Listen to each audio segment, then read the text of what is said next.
大家好，欢迎来到独处咖啡屋，我是一彩，和你一起了解生活，享受美好的独处时光。今天这期咖啡屋要讲的内容是，女人不管多懒，出门一定化淡妆，教你4个步骤，简单又精致。希望你喜欢，订阅支持。想要光彩照人的出门，就一定要给自己来点淡妆。常言道，没有懒女人，只有丑女人。当你觉得追求美丽变非常累，那你的精致感就会输给周围的同龄人。学会把变美变成一种日常，你会发现，这个过程其实是一种享受。所以，无论是逛街购物、旅行探险，还是日常上班，都别忘了培养化妆的习惯。有了妆容的加持，不仅能让你看起来更有活力，还能让你更加自信满满。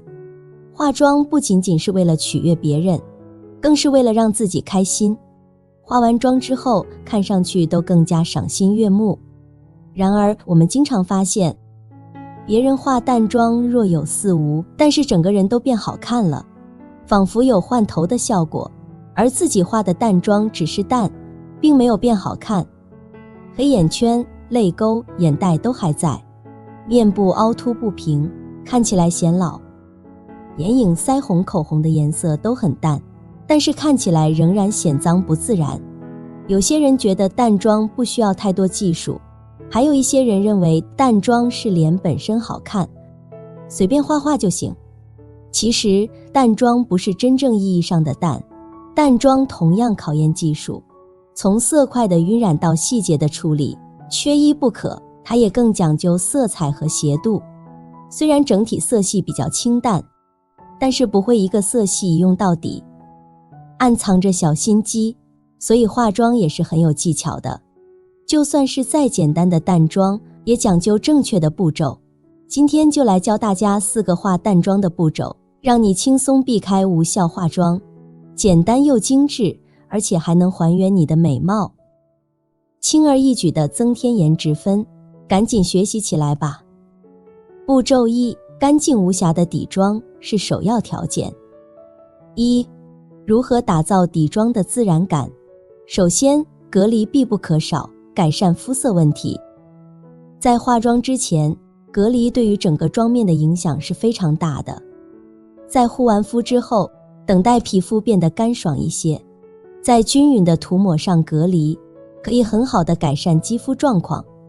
隔离的颜色主要有白色、紫色和绿色，其中绿色更适合皮肤有红血丝的女性，而紫色则可以有效地遮住皮肤蜡黄的现象。选对隔离才能让底妆效果更加无瑕。其次，粉底液要少量多次，杜绝厚重感。有些姐妹觉得自己脸部瑕疵比较多，总是会上大量的粉底。记住，瑕疵问题一定要交给专门的遮瑕产品，千万不要想着靠粉底去遮盖所有瑕疵，这样出来的底妆就会非常厚重、显脏，而且容易卡粉。其实不管是粉底液还是气垫，我们在进行上妆的时候，都应该遵循少量多次的法则。如果一次性涂抹太多，就很容易出现卡粉、卡纹的现象，整个妆面就会显得非常不自然。想要画出淡妆的精髓，最重要的就是自然清透的效果，所以尽量不要满脸涂粉底液，而是要学会通过点涂的方式，再慢慢的铺开，才会更加服帖抓脸。2，底妆的色号应该如何挑选？刚开始化妆的新手都喜欢追求过白的底妆，这样会导致脸和脖子严重脱节，让人看起来很是假面。不同肤质、肤色的女生在挑选粉底液色号的时候，一定要做好攻略，千万不要盲目跟风。建议选择颜色跟肤色接近的粉底液，冷皮选粉条的粉底液，暖皮选黄调的粉底液，白皮在选择粉底液时，就可以体现出自身的优势了。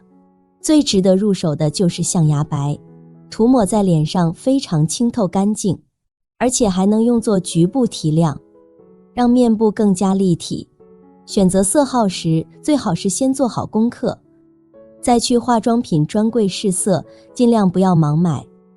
底妆产品一定要上脸试色，将粉底液涂抹在脖子以及下巴边界处，最接近自己肤色的就是你的本命色号啦。3. 该如何遮瑕？还有一些姐妹觉得是化淡妆就不遮瑕了，要知道脸上的黑眼圈、泪沟、法令纹是非常影响面部平整度的，一定要用遮瑕产品好好遮盖住。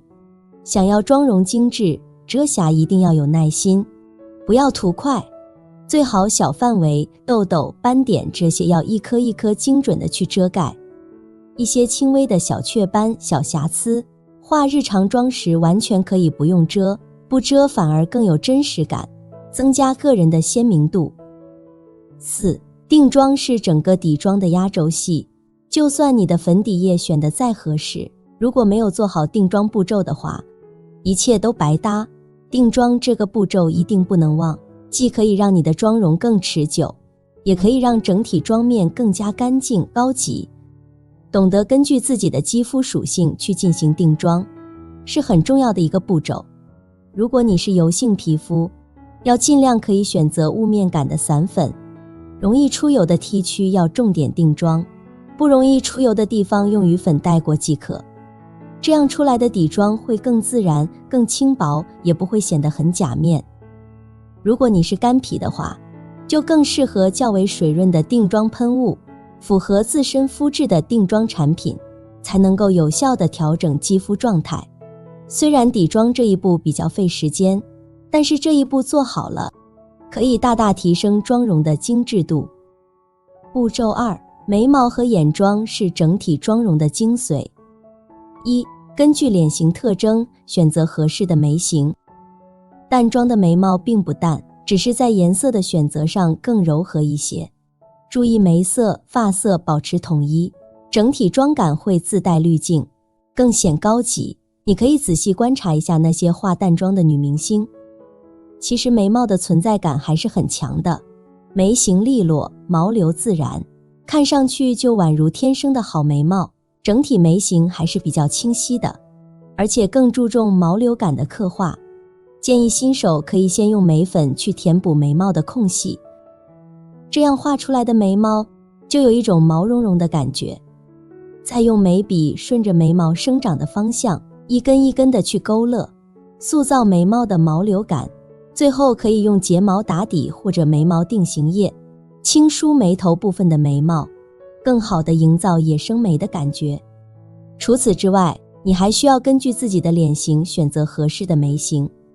圆形脸，面部线条流畅的姐妹，是属于天生的娃娃脸，这种脸型更适合上扬型的眉毛，或者有弯度的弧形眉，从而拉长面部比例。菱形脸，若你的面部比较硬朗，并且有明显的高颧骨和宽下颌，就不要画太直太细的眉毛了，换成眉头粗、眉尾流畅的野生眉，轻松凸显脸型优势。长脸，脸长更适合韩式平眉，眉峰位置在眉毛2/3处，眉间距可以加宽一点，便可以轻松转移视线，成功的放宽脸型。2. 眼妆的重心在于睫毛和眼线，淡妆要减少面部的色彩感，眼影、腮红、口红尽量选择同色系低饱和度的颜色，视觉上可以淡化妆感，简单不容易出错。眼妆整体色彩饱和度偏低，不要叠加太多亮片，把重点放在眼部轮廓的塑造上，若有似无又能放大眼睛。眼妆部分虽然看起来很清淡，但是有眼影、眼线、睫毛的加持才会更精致。具体画法可以参照图片。首先，睫毛是点睛之笔，根根分明，放大双眼。真的觉得麻烦的姐妹可以选择放弃眼影。没有了眼影之后，整个眼妆都也会很干净。再将重心放在睫毛和眼线上，可以让你的面部状态显得更大气。很多人觉得淡妆不用注重睫毛，实际上恰恰相反，只有根根分明的睫毛才能放大双眼，让你的眼睛更有神，从而增添妆容的亮点和精致感。其次，眼线不要太上扬，平滑式更自然。画眼线也是一门技术活，建议你在画淡妆的时候，不要将眼线画得过于上扬，否则整个妆面会很有攻击性，并且也会丢失掉淡妆的精髓。既然是淡妆，那么就应当追求伪素颜的效果。内眼线是必不可少的步骤，外眼线则可以在眼尾的位置呈平滑式的走向，可以让你的气质更加沉稳高级。步骤3，腮红和口红是完善妆容的关键。1，腮红不要打得太重，轻扫即可。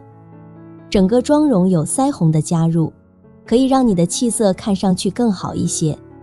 腮红的颜色不宜太重，腮红和口红可以选择同色系低饱和度的颜色，比如说肉粉色、奶茶色系，看起来自然和谐，同时又能增加妆容的氛围感。腮红画得对，视觉上能起到修正脸型、瘦脸的作用，而腮红打错了就会惨不忍睹，变成扣分项。不同的脸型有不同的画法，6大不同脸型的腮红画法，姐妹们可以截图保存照着画。对于新手来说，粉状的腮红更易上手，取粉过程中也要记得抖一下，少量多次一点点叠加，这样就不容易产生下手过重的问题。2，口红应该怎么画才不会毁掉妆面？首先是选择低饱和度的口红色号。当我们的底妆、眉毛和眼妆以及腮红等一系列的妆容步骤画好之后，最后的口红就能够达到画龙点睛的效果。很多人会因为口红没选对而毁掉整个妆面，但好在口红可以及时更改，多尝试几支，总归不会出错。优先选择可以淡化唇纹以及低饱和度的口红色号，例如豆沙色、奶茶色、南瓜色以及肉桂色，都是不挑人的。唇型不同，画法不同，口红不仅仅只是填色，如果本身唇型不好，填色会让唇型缺点更明显，所以要学会利用唇妆去修饰唇型。其次，唇部水润不干燥起皮，除了要选对口红色号以外，自身唇部的水润感也非常关键。如果唇部特别干燥，并且有起皮的现象，再合适的口红也涂不出想要的感觉。所以说，我们在涂口红之前，应当先涂一层唇部打底，等待个10分钟左右擦掉，再涂上口红才会更加水润服帖。追求唇欲风的姐妹，还可以再涂一点唇釉，打造出光润感。第4个步骤，面部轮廓感的塑造。虽然是淡妆，但是面部也不能太扁平，面部的修容还是很有必要的。只是要注意淡妆的修容下手一定要轻。有些女生总是习惯把鼻影从眉头向下连到鼻尖，直直地画一整条，这样画完之后会把中庭拉长，显老显凶，还很生硬。正确的画法是着重山根和鼻头的修饰，顺带带过眼窝，自然晕染，做好衔接。画完之后，你会发现眼睛变得更加深邃，鼻梁也更加挺拔。脸比较大的女生可以在下颌线稍作修容，自然修饰脸型。下面总结一下今天的重点。1，淡妆只是妆感淡，并不是随便画画就可以，它更考验技术，讲究色彩和斜度，所以化妆时更要注重细节的把握。2，底妆要自然轻薄，不能有太重的妆感，影响面部平整度的瑕疵要好好遮，同时保留轻微的小雀斑、小瑕疵，更有真实感，也更显年轻。3，淡妆的眉毛并不淡，只是在颜色的选择上更柔和一些，整体眉形也是比较清晰的，而且更注重毛流感的刻画。4，淡妆要减少面部的色彩感，眼影、腮红、口红尽量选择同色系低饱和度的颜色，视觉上可以淡化妆感，简单不容易出错。5，眼妆部分把重点放在眼部轮廓的塑造上，若有似无又能放大眼睛。口红不仅仅是填色，更要学会利用唇妆去修饰唇形，根据自己的脸型来选择适合的腮红画法，才能更好地修饰脸型，增加氛围感。6. 淡妆同样要塑造面部的轮廓感，只是要注意淡妆的修容下手一定要轻，鼻影着重山根和鼻头的修饰，脸比较大的女生可以在下颌线稍作修容，自然修饰脸型。其实日常生活当中根本就不需要化太浓的妆容，只需要一副淡妆就可以让你的颜值蹭蹭往上涨。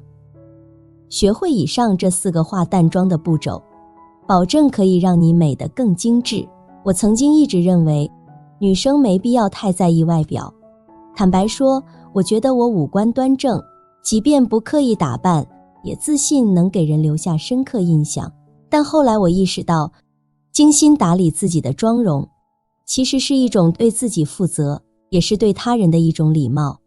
我刚毕业的时候，有一次我参加一个拍摄活动，现场有很多女生，她们都精心装扮，睫毛卷翘，而我只是简单的画了眉毛。在镜头前，我的眼睛显得空洞无神，就像病人一般，看起来真的不太得体。即便我自认为五官足够精致，但和那些精心打扮的女孩相比，还是逊色不少。女生出门在外，美丽是一种态度，无关乎美丑，而是关乎得体与否。一个女生如果连自己的形象都不在乎，又怎能期待别人看重她呢？现实社会中，第一印象至关重要，人们往往先注意到你的外表，然后才会去了解你的能力与专业。你永远不知道何时会有一个机会在等待着你，所以你必须时刻准备着，让人记住你。而且得体的装扮也能让自己心情愉悦，这同样是对自己的尊重。